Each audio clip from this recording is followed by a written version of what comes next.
श्री राज राजेश्वर की नगरी अकोला में श्री राम भक्तों की भारी संख्या है। पिछले वर्ष अयोध्या में श्री राम मंदिर का भव्य उद्घाटन हुआ। श्री राम भक्तों का सपना साकार हुआ।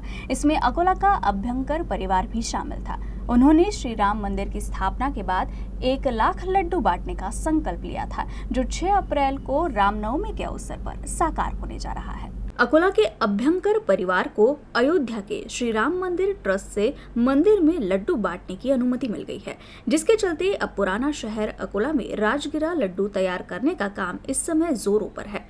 अकोला का अभ्यंकर परिवार 6 अप्रैल को अयोध्या में रामनवमी पर 1 लाख लड्डू बांटेगा। उन्हें ये विशेष सम्मान मिला है। आवश्यक प्रक्रियाओं और पत्राचार के बाद उन्हें 1 सप्ताह पहले प्रसाद वितरित करने की अनुमति मिल गई।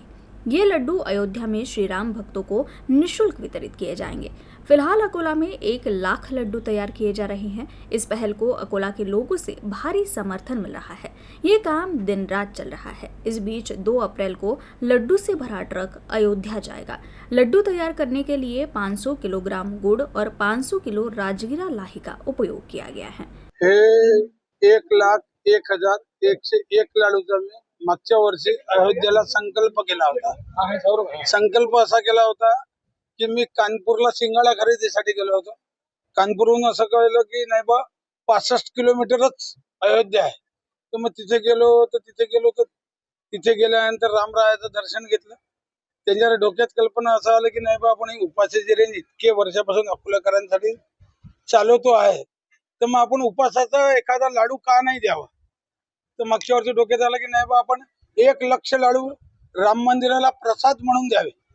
तर अशी डोक्यात मागच्या वर्षी कल्पना आली ती आज या वर्षी अकोलेकरांच्या सगळ्यांच्या मदतीने ती साकार होत आहे।